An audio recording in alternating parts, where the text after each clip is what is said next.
So, hi, wow, live another video, another share, guys.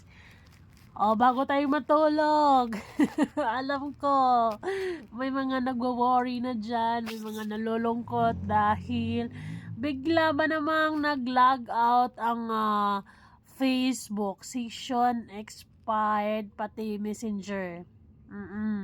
Tapos itry mong i-login or i-forgot password, wala, session expired nga, hindi siya ma-login. So, paano na?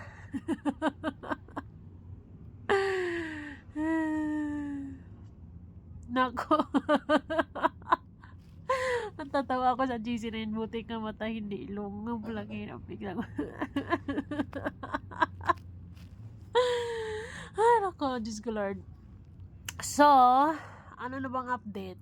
Sana pagbabalik ng FB, marunong na po kayong mag-detect ng mga fake pages. At saka wag na masyadong sensitive sa minsan wala namang, hindi naman karapat dapat i-claim yung mismong video, kini-claim nyo Facebook. Bakit? Ang problema nyo, ayusin niyo nga yung ginagawa nyo.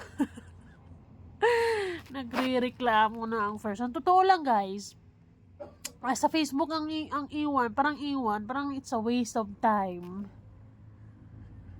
Kasi kapag hindi naman ang unti na nga ng followers ko sa Facebook, kapag tapos sarili mo pang content, laging kiniklim, wala namang music doon, wala namang, ang daming mga itchos, 'di ba? So sana sa pagbabalik na ayusin yun man. Ay, nako, namumblema talaga ang mga person ngayon. Sige, good night na lang.